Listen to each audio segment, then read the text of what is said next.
Did, Here we are live. Welcome to Saturday morning with Navigate Biz. Gosh, Good this is morning. cool. How you doing this morning? Yeah, very well, very well. We've both done our exercise and we're ready and roaring to go, right? So, Yep. a good topic today. Good topic. We were talking about this yesterday, right? And just talking about the trends or what we're seeing in local markets. A lot of people are thinking about what's going on in the global market, but hey, we got to go and have a look at what's going on in the local market, because there might be some wins there for you if there's challenges in the global happenings, for want of a better word. Yeah. No. Look. Hey. Well, I guess there's always big themes that overarch everything, and it's easy for little old us to think, well, that's the big headlines in the financial papers and things like that. That doesn't really mean anything to me, or I can't take advantage of those Doesn't things. But relate. that's not true. Yeah. Yes. Hey, as you know, like, hey, what I do all the time, all day, is invest in businesses, and hey, Yeah. I guess, I've been a pretty active investor for 31 years now, Yeah. and what's actually given me more success than that is actually hanging my initially little investments, my little businesses initially, hanging them off these big overarching mega trends, what I call mega trends, the big themes. Yeah. And some of those things are transition of energy, the shifting of energy, which is obviously been in the background now for a couple of decades. We've got globalization and the changes, geopolitical events. There's always geopolitical events going on around the world, and obviously there's pretty significant ones at play right now around globalization and how does that change. You've got infrastructure and obviously increasing populations and changing modes of transport. That's a big theme in the background, and you've got inflation, interest rates. So you've got all these really big, heavy themes that sit over the top. Big things. And I guess if you would say to me, what's the secret sauce? If you break down what is the things that actually make your life successful and your businesses successful, is that I'm able to either shift and position existing businesses or go and start or purchase new businesses that are that actually feed and support those. That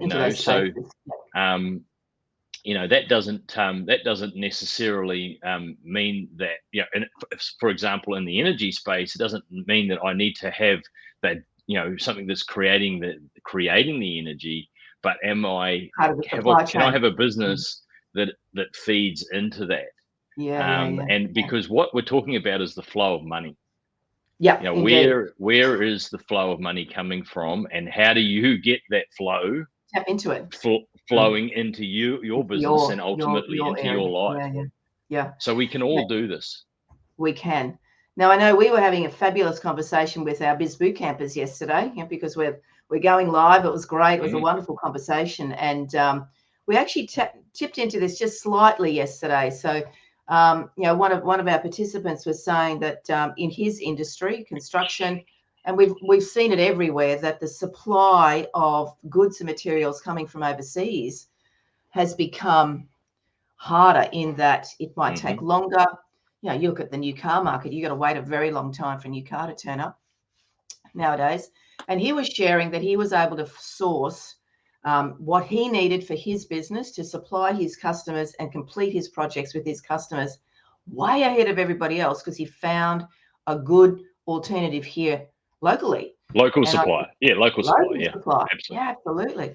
So I think, there's a lot of businesses out there that might be listening and watching this that go, yeah, I can relate to that. Like, we've got a staff member who imports goods from overseas, and the challenges that we've all heard, the challenges of delays in logistics and the extra cost of those logistics. Well, what are our business owners who are listening and watching this? What are you doing to find alternatives? And is there an alternative in the local market? Now I know they're going to say, Well, "Oh, can you be the alternative?" Can you be the alternative? And that's really the opportunity here. When we talk about supply chain and global events going on, and that continue to snowball a lot of these global events. And so we're talking about, we've spent the last 1 to 2 decades, shifting into this really highly globalized, highly interconnected supply chain where each country has got its niche that it gets really good at. And we're used to this. The buzzword of the last couple of decades was just-in-time supply, so that we were getting really efficient of our inventory holding.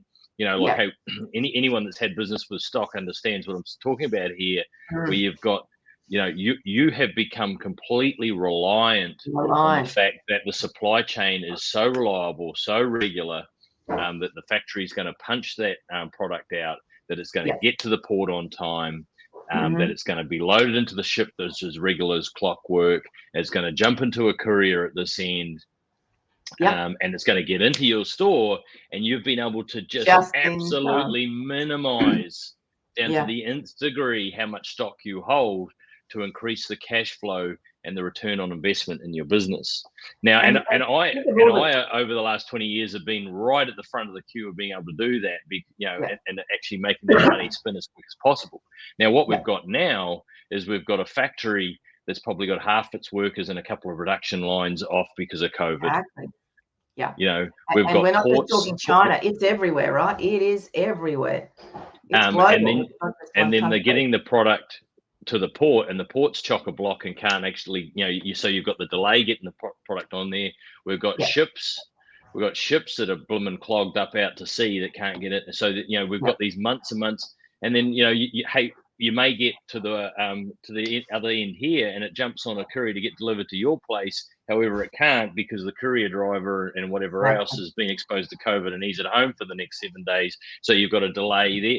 So this whole thing many cogs that can just go wrong, right? So many parts to the puzzle that just, a couple of them go, delayed, and it just has this massive ripple effect, right? So what that's done is opened up the opportunity for local supply, local supply to become, because the consumer, whether it's B2B or B2C, is maybe less cost conscious and more time conscious, depending on what the product and the industry is, and it really has opened up. And I would challenge business owners and would-be entrepreneurs to really think about how they can tap into that. I believe there has been the emergence of of manufacturing locally, not just in Australia but all around the world. And it's just the tippy tip of the iceberg. I think we'll really see that play out going forward over the remainder of this decade. But I mean, there's just so many other things. We've got AI and technology and how that streamlines and adds efficiencies from a personnel standpoint, where we've got very low unemployment, people struggling to get people. How can you automate areas of your business to get those efficiencies in there? And this isn't something that you can just put in the too hard basket. This is if you want to be competitive going forward, where you've got other costs rising in your business. How do you scale and expand with efficiency? And a lot of the times AI and technology, like, hey, and you're a great component. You do it all the time. Proponent for that. With all of your, every day Jane comes in, there's another app, another platform, another, something else that's been unearthed out there that comes in, from everything from dictating notes to how we look after databases, to how we contact our database, all of those things. And then, we've got a shift in, currency, cryptocurrency, whether you a proponent for that or not, the fact is it's here.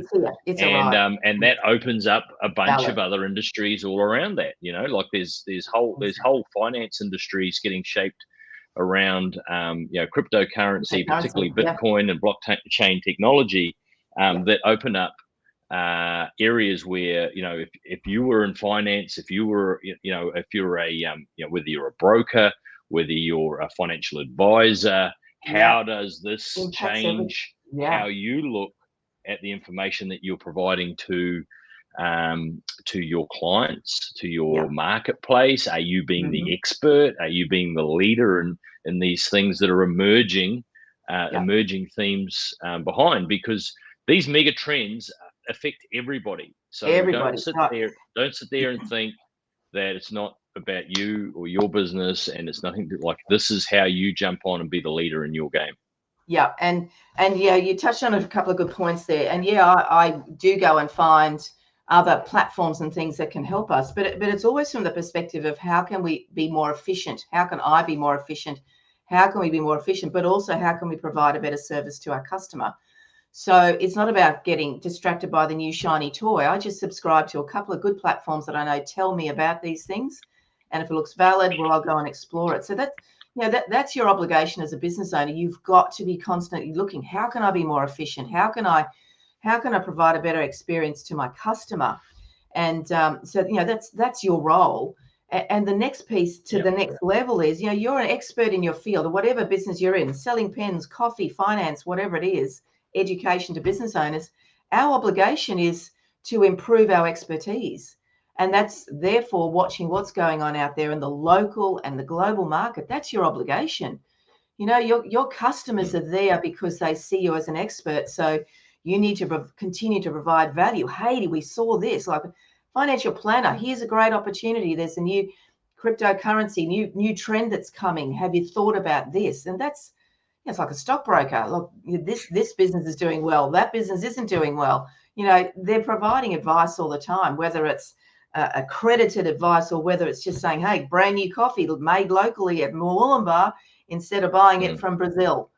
This is a locally made. I know, I've gone to the farm. Like this is great value you're providing to your customer. It can be really simple, like a restaurant. I'm now buying all my produce from the local farm. I've gone and visited. Here's the pictures. Here's a social media opportunity. All these things, like, and they could just be little things, right? They don't have to be.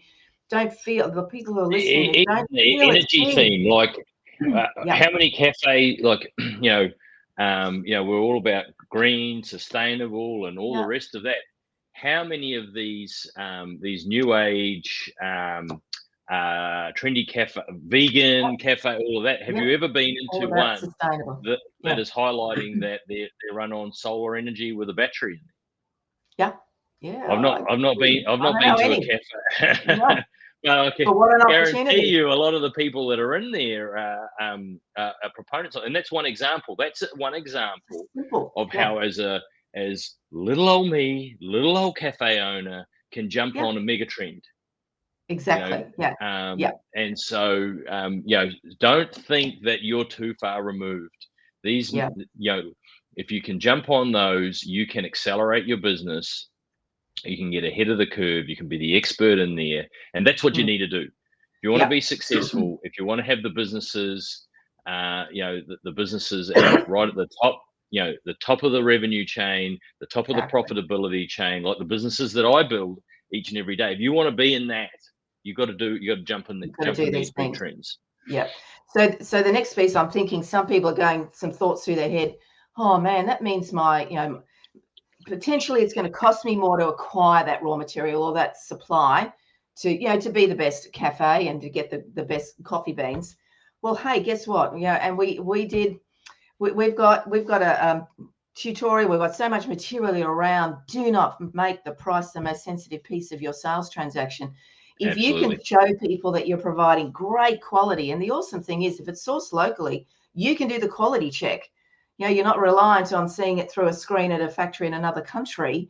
You can actually go there, check the quality, make sure it's what you need, because your customer wants quality product, fabulous service, great feeling, great value add. The price doesn't become an issue. It's how do I buy this? Now, and if you want to know how to do that, is there still room? Can people still jump into the Biz Bootcamp? Absolutely, they can. Like, we are only week 1 in, so it's early days. So we've definitely got space for more. you know, people who just are listening to this going, oh, I need to find a way. How do I do this? Biz Bootcamp is where you're going. It's a great place to hang out for us. You know, we'll share with you what we know. We'll put you through the process, you know, and we cover a topic each week that's relevant to building the foundations of your business so that you can take advantage of what's going on outside of your little sphere of influence. Look, we break those barriers of thinking small. We want your arms to go wide, wide, wide, not thinking I'm just a little business. We're going to knock that out of you. If you're watching this and you're resonating with some of the things going on, you're thinking, I'd like to inject some of that into my business, join the Biz Bootcamp. You get 56 days of just what we've gone through, 56 days of mentoring for you and shaping your business and building a plan for your business so that you can have a better business and a better life. So make sure that you jump into navigatebiz.com. That's www.navig8biz.com and come and sign up for the Biz Bootcamp. We've got Afterpay, we've got PayPal for, we've got all the different methods in there. And hey, we'd love to see you in there. Oh, look at that! There's something else new technology that's coming. Why make it hard for people, right? There's something else new. Okay, so we've got it's all on screen there. So jump in there and come and join us in the Biz Bootcamp. Intensive, specific ways on how to grow your business. You know, we mold and shape your thinking, your business. Stop your thinking small business. Start your thinking big business and big life. Indeed. Come join us. Navigate Biz on the Biz Bootcamp. And it doesn't matter what business you're in. Service, product, pens, coffee, finance. We'd love to have you. Yeah. Absolutely. And for that, the same thing applies. If you're in a charity, and you are looking to expand that charity, you're looking to get more exposure for that charity. You're looking to get more, more donations, revenue through that. It's the same principle. Yeah. It's the same principle. So it doesn't matter whether you're, a brand new business in startup mode, you're established business, and you know that you could be doing better, that you're a not-for-profit. Come join us in the Biz Bootcamp and let our system grow you through the roof. Help you grow it. Yes, let's get there. Love to see you there. Have an awesome Saturday. Okay, let's do it. And we'll catch you. When are we back on? We're back on Tuesday morning? Tuesday, back live again. So we'll be here talking about all matters business. Come check us out. Have a great weekend, everybody, and we'll see you on Tuesday. Ta-da.